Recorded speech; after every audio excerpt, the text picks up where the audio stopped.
One lovely Saturday morning, Henry was puffing along.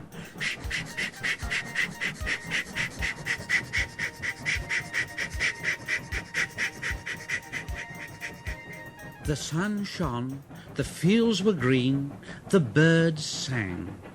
Henry had plenty of steam in his boiler, and he was feeling happy. I feel so well, I feel so well, I feel so well, I feel so well. Just ahead, Henry saw some boys on a bridge, and he thought he would whistle to them and say, "Hello." Hello, boys. Hello. Hello, boys. Hello, Ooh, ooh, ooh. That hurt.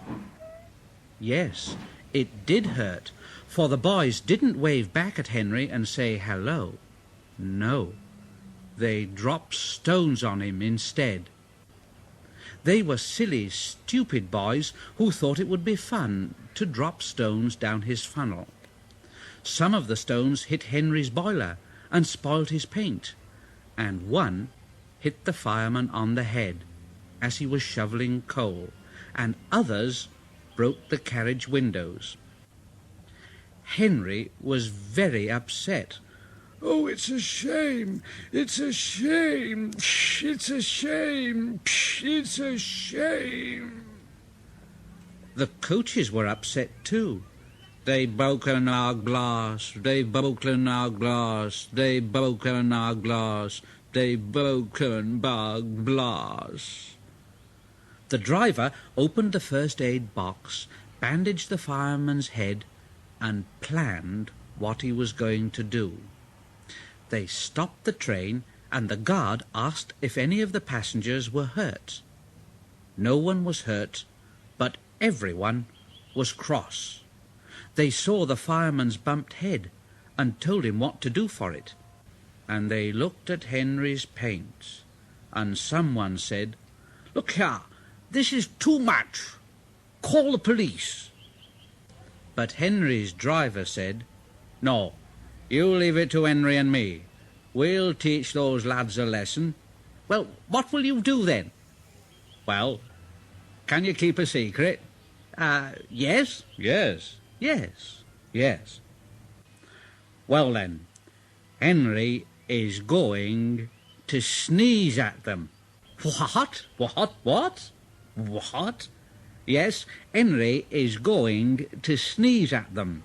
Look, Henry draws air in through his fire and puffs it out with smoke and steam.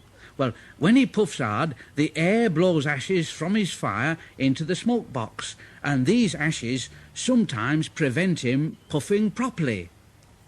I mean, when your nose is blocked, you sometimes sneeze, don't you? Well, if Henry's smoke box is blocked, I can make air and steam blow the ashes through his funnel. We will do it at the bridge and startle those young fellow my lads. You see. So Henry puffed onto the terminus where he had a rest. Then he took the train back.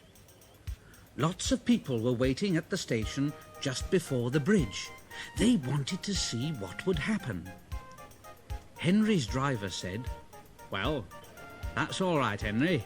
Now, he's got plenty of ashes. Now, keep all the windows shut until we've passed the bridge. Henry is as excited as we are. Aren't you, old fellow, eh?" And he patted Henry's boiler. Henry didn't answer.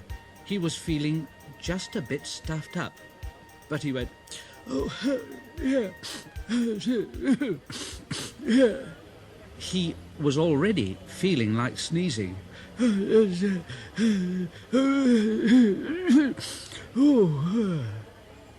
The guard waved his flag and blew his whistle. And they were off. Soon, in the distance, they saw the bridge. Yes, the boys were there, and they all had stones.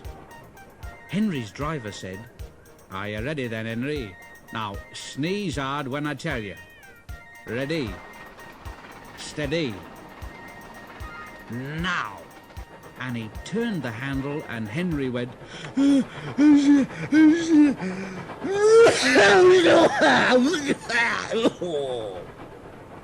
Smoke and steam and ashes spouted from his funnel. They went all over the bridge and all over the boys, who ran away smothered in soot and cinders. Henry's driver couldn't stop laughing. Well done, Henry. They won't drop stones on engines again. Oh dear, your coat is all black, but, well, we'll rub you down and paint your scratches out, and you'll be as good as new tomorrow. Henry has never again sneezed under a bridge. The Fat Controller doesn't like it. His smoke box is always cleaned in the yard while he's resting.